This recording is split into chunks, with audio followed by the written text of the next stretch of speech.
Yuji Itadori is frequently underestimated and shown disrespect in discussion about Jujutsu Kaisen. He is often referred to as a side character in his own series, with some asserting that Gojo is the true protagonist or that Yuta should have been the main character, the latter claim being surrounded by misinformation, which I will address today. I must admit though, I once briefly held this opinion, at least when speaking of Yuta, finding him more interesting than Yuji after the events of Zero.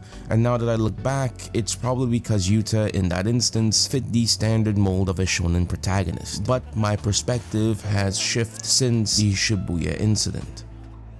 But before we get into that, if you're new here, please subscribe to the channel. I make these kinds of analytical content on anime, manga, video games, and all things pop culture. So if you're into that, I'd greatly appreciate you helping me get to 20k by the end of the year. If you want to take that support a step further, consider becoming a Patreon or even a channel member. I also have a Twitter if you want to interact with me outside of these videos, so feel free to follow me there. If that's not your style, why not pick up some merch from the channel's continuous sponsor, Boomslank. Using my link, you will get 10% off your next order. And with that being said, let's get back to the video. Jujutsu Kaisen is incomplete without the presence of Yuji Itadori, as he brings a unique contribution to the story that is not replicated by characters such as Gojo or Yuta. Yuji imbues the narrative of Jujutsu Kaisen with a sense of optimism amidst the prevailing gloom. A story like this necessitates the presence of a wide-eyed, hopeful teenager like Yuji, someone who undergoes gradual transformation while retaining the elements of his pure heart. I find Yuji to be more captivating compared to Gojo or Yuta. This is primarily because Yuji consistently employs creative tactics in his battle, which makes it more engaging to observe. In contrast, the other two characters, who are among the most powerful in the series, tend to easily resolve most conflicts that they're in. Look at Yuta in Sendai Colony, for example, or everything that Gojo has done up until this point.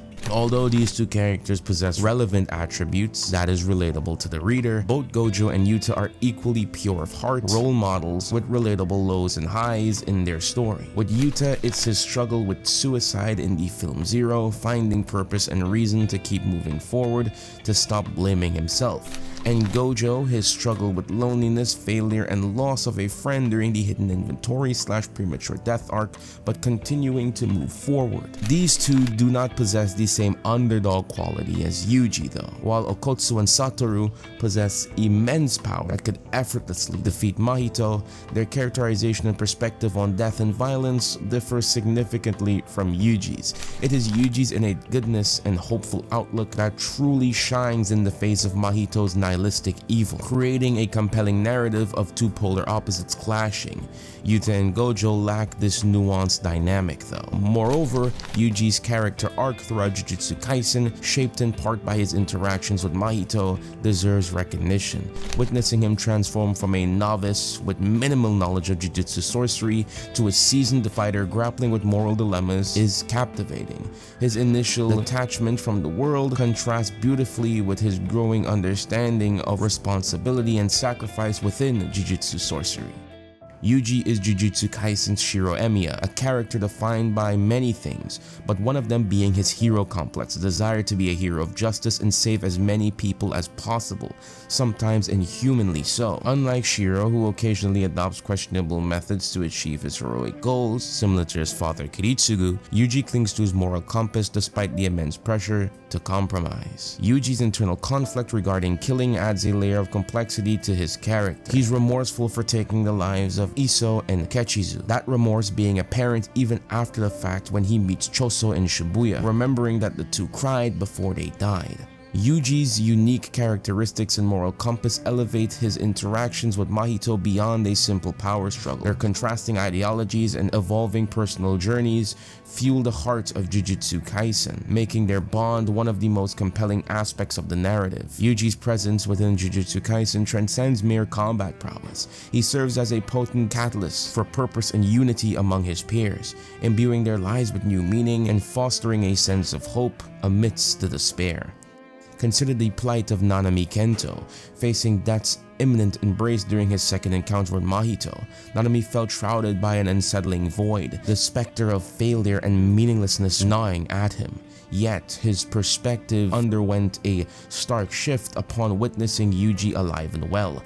A feeling of relief swept over him. Everything would be okay now that Yuji Itadori is here. Recognizing the torch had been passed, as it were, rekindling a spark within Nanami, propelling him forward with renewed purpose. Washing his feelings away, allowing him to die, smiling with no regrets, similar to his first encounter with Mahito, where he was ready to die in a similar way. In a similar light, Nobara's final moments bear witness to the impact of Yuji's spirit. The vision of his face etched upon her fading consciousness serves as a potent testament to the value she found in her shared journey at Jujutsu High. It is a final affirmation that her life, however fleeting, and that the time she had spent with her friends held significance, despite not being able to meet her childhood friends again. Yuji is a pillar of Jujutsu sorcery, a reminder that no matter how hard things get, how strong your opponent may be, that with enough hard work, determination, and people around you, the impossible becomes possible. Another interesting dynamic within the series is that of Yuji and Sukuna. Yuji being the vessel for the King of Curses, being forced to witness the massacre of Shibuya and carrying that guilt with him, not folding under the pressure, but instead using it as motivation as the series goes along.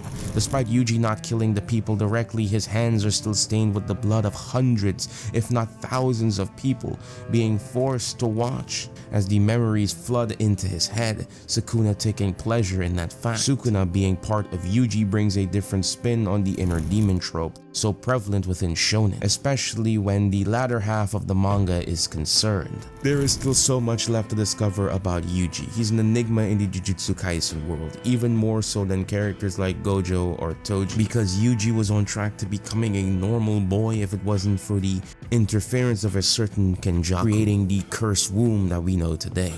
Now, I don't know where else to slot in this segment, so I think here is appropriate. There's a lot of misinformation about Yuta being the original main character of Jujutsu Kaisen and being swapped later, which isn't true.